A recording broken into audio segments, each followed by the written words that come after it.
Hello my officers, welcome back to our channel Amnify. तो मैं आ चुकी हूँ, जैसा कि मैंने आपको वादा करा था कि हम लोग जो है वो मेंस की आंसर राइटिंग भी करेंगे।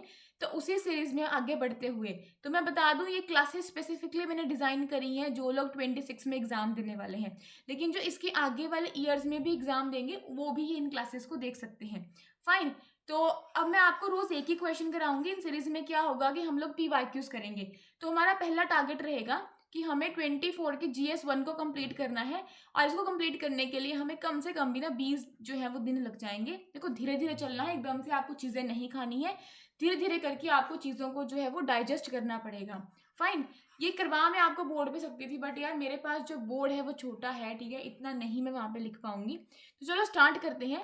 तो क्वेश्चन क्या कहता है, अभी देखो बहुत सारे क्वेश्चन जो है वो आपके मुझसे रहेंगे, बहुत सारे डाउट रहेंगे कि हमने तो अभी तक कुछ पढ़ा ही नहीं है, तो हम पहले दिन से आंसर राइटिंग क्यों स्टार्ट कर रहे हैं। देखो, आप कोई भी आंसर राइटिंग यहाँ पे स्टार्ट नहीं कर रहे हो, आप सिर्फ यहाँ पे क्या कर रहे हो कि आप सिर्फ एक आइडिया ले रहे हो। फाइन, कि ऐसा ऐसा जो है वो आता है। अब मुझे आपको जो है वो हिस्ट्री से स्टार्ट करवाना है, और हिस्ट्री के मुझे आपको एंशियंट से स्टार्ट करवाना है। तो एंशियंट में आपको देखने को मिलेगा, देखो पहले आप पढ़ते हो प्री हिस्ट्री के बारे में, देन IBC के बारे में, और उसके बाद में आप लोग वैदिक इरा के बारे में पढ़ते हो, जहाँ से ये आपका क्वेश्चन आपको देखने को मिलता है। समझ में आया?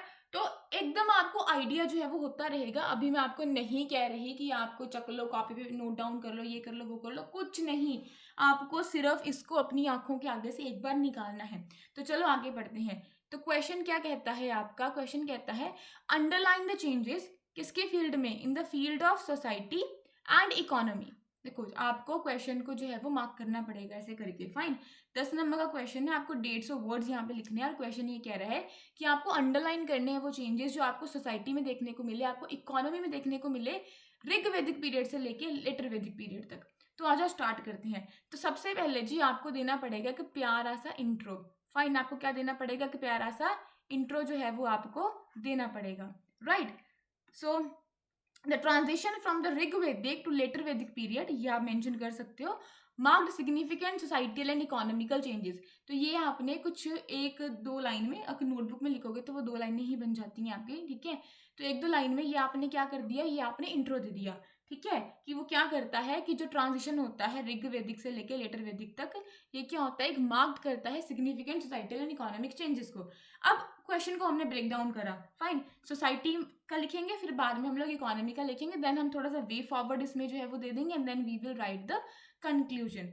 तो पहले सोसाइटी में क्या चेंजेस देखने मिले, मतलब जो ऋग वैदिक में थे, फिर उसके बाद में लेटर वैदिक में क्या आया। तो चेंजेस सोसाइटी में कास्ट सिस्टम में देखने को मिलेगा, पोजीशन ऑफ वुमेन में देखने को मिलेगा, पॉलिटिकल स्ट्रक्चर में देखने को मिलेगा, रिलीजियस प्रैक्टिसेस में देखने को मिलेगा, एंड सोशल मोबिलिटी में देखने को मिलेगा।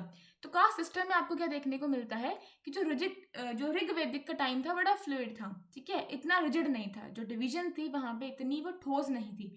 लेकिन लेटर वैदिक में क्या होता है, जो स्ट्रिक्ट कास्ट सिस्टम है उसका क्या हो जाता है, उसका इंट्रोडक्शन हो जाता है।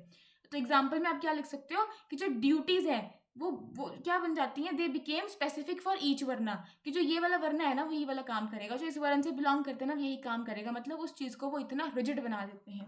कब आता है चेंजेस, ये आता है आपका लेटर वैदिक में।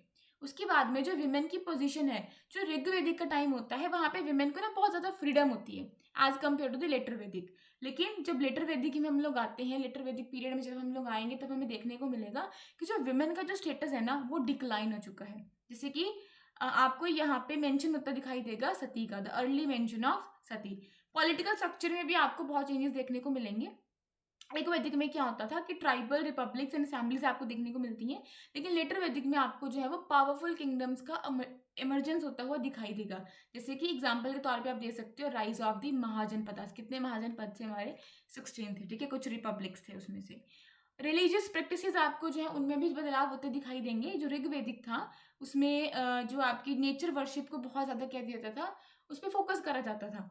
लेकिन जैसे हम लोग लेटर वैदिक में आते हैं ना, तो जो रिचुअल्स है ना, जो इनकी रस्में वस्में वो सारी बड़ी कॉम्प्लेक्स हो जाती हैं, और यहाँ पे आपको सेक्रीफाइसेस भी देखने को मिलेंगे। आप जब क्लास 6 की हिस्ट्री स्टार्ट करोगे ना, तो वहाँ पे ये बहुत सारी चीज़ें आपको देखने को मिल जाएंगी। फॉर एग्जाम्पल यज्ञनास। फाइन। सोशल मोबिलिटी में क्या था कि ऋग वैदिक के टाइम पे जो मोबिलिटी थी बहुत ज़्यादा थी, ठीक है, लेकिन लेटर वैदिक में क्या था, हर चीज़ आपको जो है वो रिजिड जो है वो देखने को मिलेगी। जैसे कि यहाँ पे आपको जो डिवीजन था ना सोशल, वो बड़ा ही क्लियर आपको यहाँ पे दिखाई दे रहा था। अब मैंने बहुत ब्रीफ में ये लिखा है, देखो इतना टाइम नहीं होता हमारे पास वहाँ पे लिखने के लिए, तो इस तरीके से आप लिख सकते हो। उसके बाद में इकोनॉमी में क्या देखने को आपको मिला कि ऋग्वेदिक में क्या होता था, पेस्टोरल इकोनॉमी आपको देखने को मिलती है, लेकिन लेटर वैदिक में वो शिफ्ट कर जाते हैं एग्रीकल्चर के ऊपर।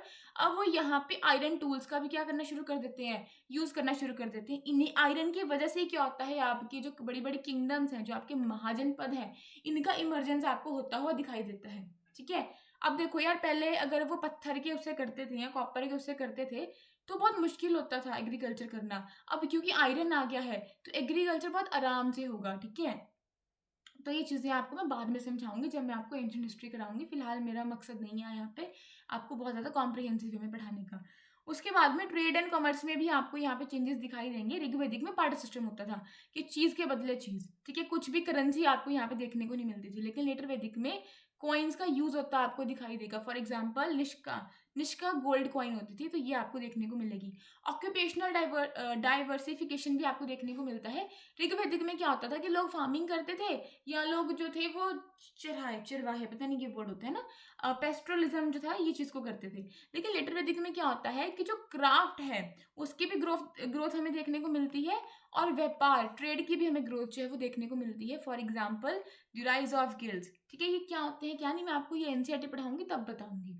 उसके बाद में मेटल वर्किंग, देखो जो ऋग्वेदिक का टाइम होता है ना, वहाँ पे मेटल का यूज बहुत लिमिटेड होता है, लेकिन यहाँ पे आपको बड़े ही एडवांस तरीके से मेटल का यूज होता दिखाई देगा। कहाँ पे, लेटर वैदिक में। एग्जाम्पल क्या आप दे सकते हो, iron tools for farming and weapons. अब वे फॉरवर्ड में आप क्या लिख सकते हो, आप लिख सकते हो फोकस ऑन आर्कियोलॉजिकल रिसर्च, ताकि आप फाइंड कर पाओ न्यू एविडेंसेस को। कंबाइंड रिसर्च करो टेक्स्ट एंड आर्टिफैक्ट्स की।